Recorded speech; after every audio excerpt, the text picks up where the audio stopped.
Bonjour, nous allons vivre dimanche prochain, le 17 novembre, la journée mondiale des pauvres.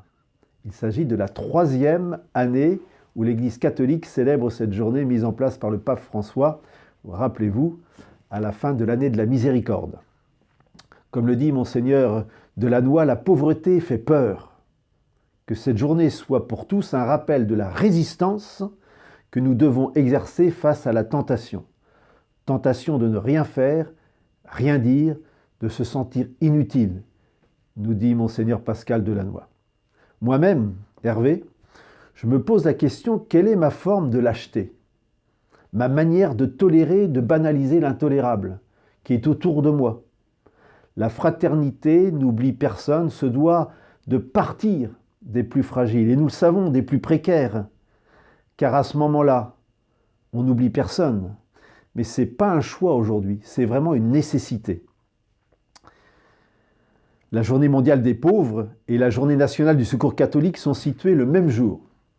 C'est une grande chance pour nous tous, une chance de pouvoir témoigner de notre engagement auprès des plus pauvres et surtout, qu'ils puissent eux-mêmes prendre la parole, participer. Ce sont nos personnes qualifiées pour nous parler de la précarité. En France, le Secours catholique Caritas France sera ce dimanche dans toutes les paroisses pour raconter la richesse de l'action menée avec les personnes en précarité et inviter catholiques et citoyens à soutenir la mobilisation de notre association auprès des plus défavorisés d'entre nous. Nous avons besoin de toute cette générosité pour que notre association puisse construire vraiment une belle fraternité. Je voudrais rappeler qu'en cette fin d'année liturgique, en cette journée mondiale des pauvres, en cette journée nationale du Secours catholique Caritas France, qu'il ne faut pas avoir peur d'oser mettre au centre de nos cheminements les personnes exclues. Que nos paroisses, nos services et mouvements d'église, nos associations de fidèles et nos diocèses osent des diaconies porteuses de cette dimension ecclésiale. Que les femmes et les hommes politiques associent conviction et moyens pour permettre une vie digne pour chacune et chacun.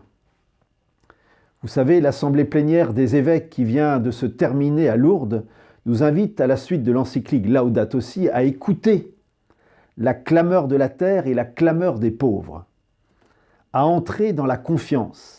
La définition du pauvre dans le message du pape pour cette journée, c'est celui qui fait confiance au Seigneur.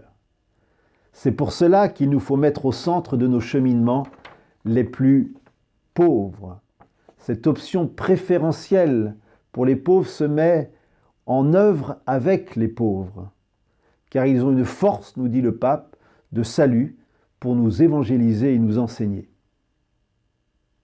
Alors, aux sombres nuits de l'exclusion, de ceux que l'on jette, que l'on met au rebut, comme des ordures, dit le pape aussi, doivent répondre nos lumières, nos jours de la fraternité intégrale, tant dans une approche écologique que sociale.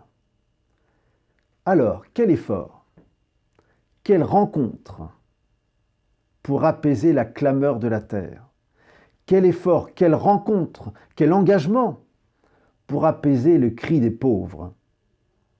Les petits pas d'une table ouverte, d'un voyage de l'espérance, de la visite d'un malade, de l'accueil d'un migrant, d'une célébration où ils deviennent acteurs, de vivre peut-être les uns les autres avec moins, de dénoncer la déforestation, de privilégier les circuits courts.